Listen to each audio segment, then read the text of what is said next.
शीशपाल केहरवाला जी, रोड़ी जी, चरणजीत रोड़ी जी पूर्व सांसद, दौरा जी हैं क्या? अब नाम लेना रहने नाम से फिर मुश्किल हो जाता सभी। हाँ, तो आप सभी का मैं बहन का तो लेकिन लूंगी भाई। हाँ जी, क्योंकि नहीं, मैं आपको बता दूं, मेरा पहला चुनाव जब था 88 में, मैं भी नहीं थी, ये भी नहीं थी, हम दोनों साथ घूमते थे। मेरे को पता है लोग मजाक भी करते थे हमारा, मुझे पता है, पर कोई बात नहीं, राजनीति में मजाक भी चलना चाहिए। तो साथियों, समय निकला है और रोड़ी में एक बार नहीं बार बार आए हैं हम। नेहरा साहब के साथ भी आती थी, आज भाई अपने शीशपाल जी के साथ भी आए हैं, पहले भी आए, इनके चुनाव में भी आए।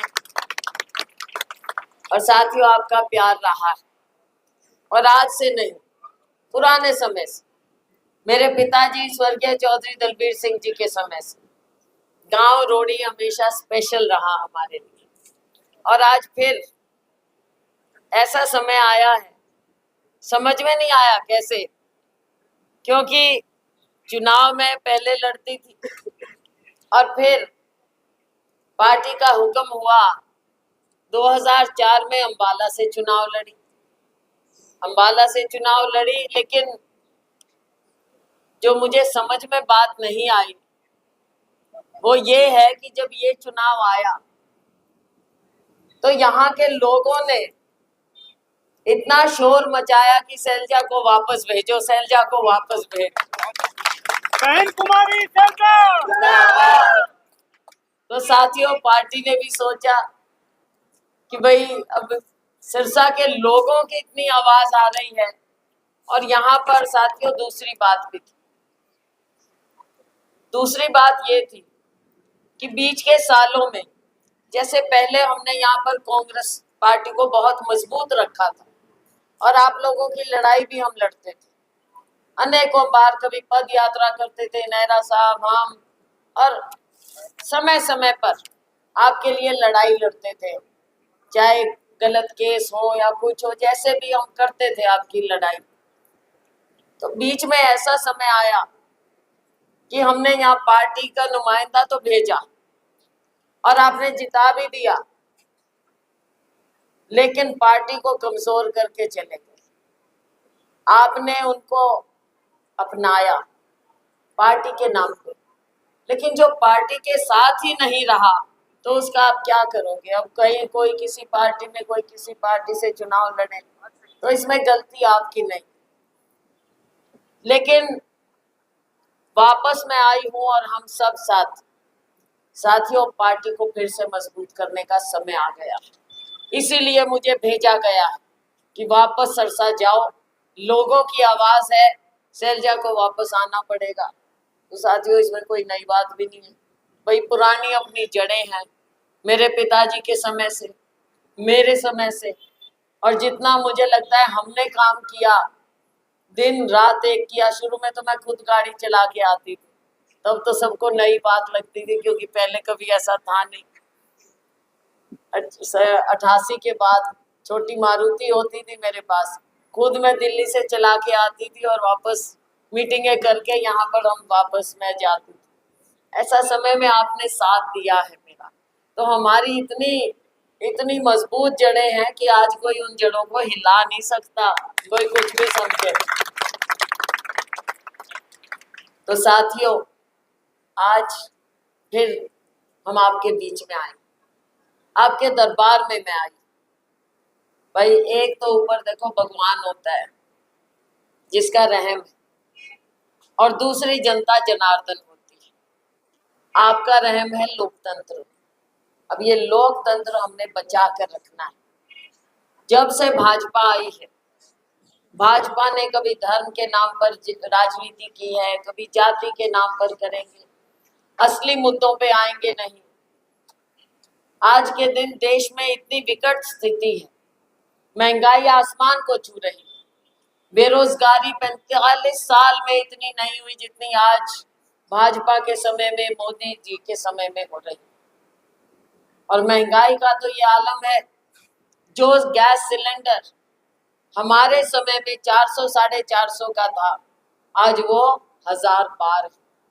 और मोदी जी तो कहते थे कि बहनों की आंखों के आंसू पहुंचने हैं, लेकिन अब सब कुछ भूल गए।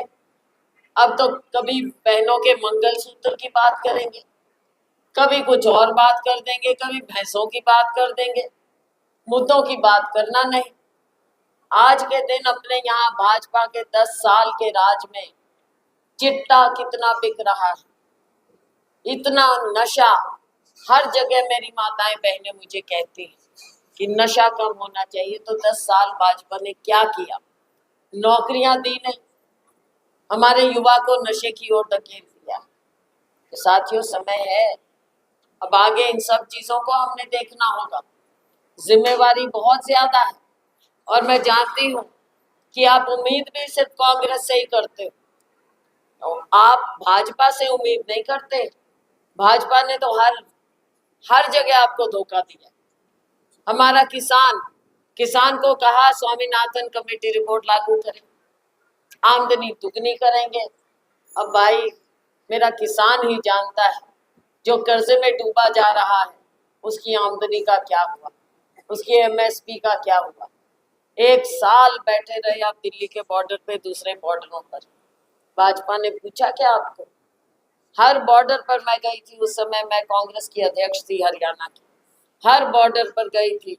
बल्कि नया साल हमने अपने किसान भाइयों के साथ उनके रजाई कंबल में बैठ के उनके साथ खाना खा के हमने 31 दिसंबर मनाया था किसानों के साथ। भाजपा ने नहीं पूछा, आपके साथ जो साइन भी किया उस पर भी अमल नहीं किया। कमेटी बिठाएंगे एमएसपी पर, वो नहीं बिठाई। तो साथियों, जब ये वादा खिलाफी की और किसान अब दोबारा एजिटेशन पर आए, तो हमारे साथियों को ज्यादा पता है। ये तो ऐसे बना देते हैं, बोल देते हैं कि किसान तो खाड़कू है, कभी कुछ कह देंगे, कभी कुछ कह देंगे। बजाय इसके कि आपके साथ बातचीत करें, हल निकालें, ऐसे खाड़कू कह के या कुछ और नाम से पुकारने से हमको भी कुछ भी कह देते हैं, आपको भी कुछ भी कह देते हैं। लोकतंत्र में ऐसा नहीं हो सकता। लोकतंत्र में सरकार की जिम्मेवारी है कि बातचीत करो। तो साथियों, ये बातें हैं, गरीब की बताओ मुझे। चलो, इतना बड़ा गांव है अपना, अब कितने वोट हो गए? 9,000, 9,500। अब इतना बड़ा गांव है, मुझे ये बता दो कि यहाँ पे गरीब तो है ही ना, हर गांव में गरीब।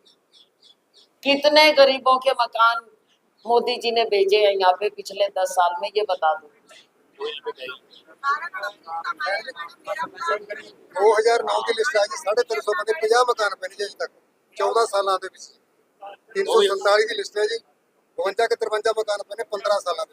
कांग्रेस सरकार च पई सी पहला 10 साल भारतीय जनता पार्टी को आपने दिए। कांग्रेस सरकार में पड़ी है जहाँ पर कांग्रेस में बेशक 300 बने थे, उसके बाद नहीं। एक भी अमीन जैसी मेरी बहन, जो इतनी गरीब भी हैं, असहाय हैं, इनके लिए मोदी जी ने नहीं सोचा कि हर गांव में ऐसी बहनें बस रही हैं, ऐसे लोग हैं जो गरीब हैं, जिनको जरूरत है, और कहते हैं कि हमने तो देश को विश्व में विश्व गुरु बना दिया। साथियों, ऐसे अगर हमारा किसान और मजदूर और गरीब अगर मर जाएगा तो देश जिंदा नहीं रह सकता।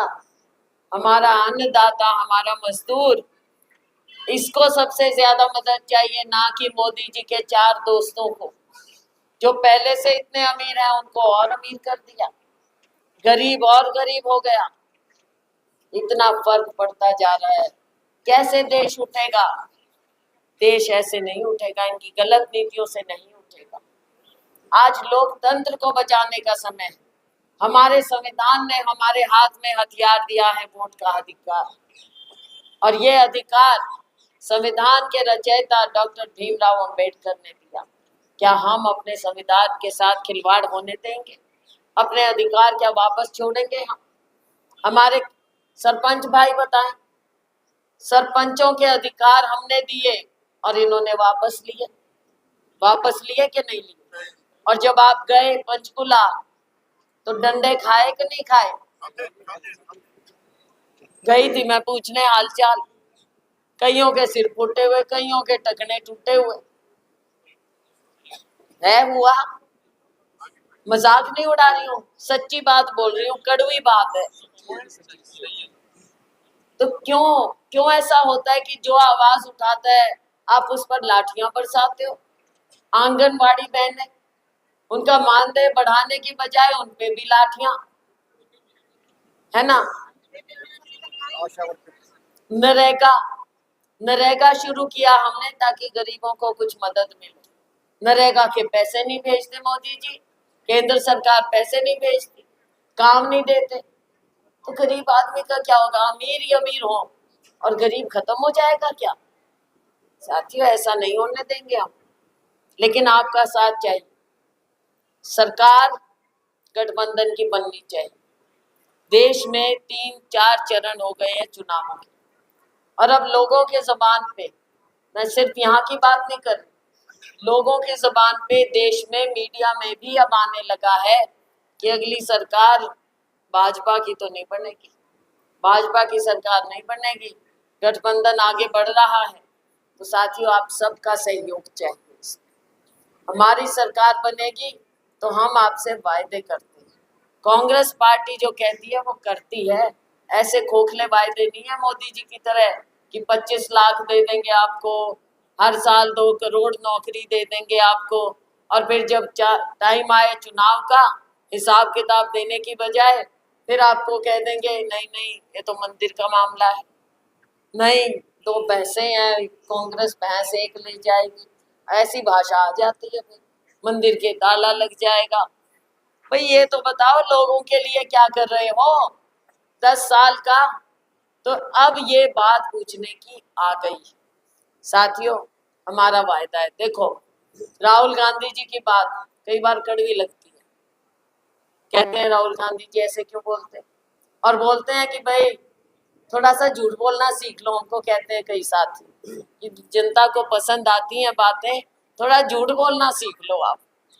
मैं क्या भाई, झूठ नहीं हम बोल सकते, कुछ करवा लो झूठ नहीं हम बोलेंगे, जो कर सकते हैं वो ही बोलेंगे, तभी जनता हमारे पे विश्वास रखती है। तो साथियों, सच्चाई की बात, हमारी सरकार बनाओ। 3 बात कहूंगी, वैसे हमारे 5 न्याय हैं, 25 गारंटी, और हमारा घोषणा पत्र हम सबको दे रहे हैं, आप पढ़ना। 2-3 बात, आंगनवाड़ी बहनों, आप मिड डे मील, अच्छा चलो वो हाँ, आशा वर्कर, हम आपका वायदा करते हैं कि केंद्र का अनुदान जो आता है उसको हम डबल करें। साथ में हम तुम्हारे साथ में किसानों को वायदा है कि हमारी सरकार बनेगी, हम आपके कर्जे भी माफ करेंगे और साथियों एमएसपी का कानूनी दर्जा भी देंगे। 30 लाख नौकरियां खाली पड़ी हैं केंद्र में, ये भाजपा सरकार नहीं भर रही उनको। 30 लाख नौकरियां हम फौरी तौर पर भरेंगे नौजवानों के। तीसरी बात ले लो जो सबसे महत्वपूर्ण, सबसे गरीब आदमी की, हर गरीब परिवार, चाहे वो दलित है, पिछड़ा है या सामान्य वर्ग का है, जो भी गरीब है, हर गरीब परिवार में हम एक बहन को, एक महिला को हर साल 1 लाख रुपया देंगे, हर गरीब परिवार। साथियों, गरीबों को ऊपर उठाने का तरीका है, लोगों का पैसा लोगों तक जाना चाहिए, किसान खुशहाल होना चाहिए। तो घड़ी की तरफ देख रहे हैं, ज्यादा से मैं नहीं लूंगी, आगे बहुत 8-9 प्रोग्राम है मैं समझती, लेकिन अब रोडी में आए हैं ना तो मेरा भी जी किया कि थोड़ी सी बातें करूं। लेकिन चुनाव के बाद आपने चाहा, आप मुझे बनाएंगे, फिर आएंगे और फिर आपका हिस्सा आपको मिलेगा। बहुत बहुत धन्यवाद।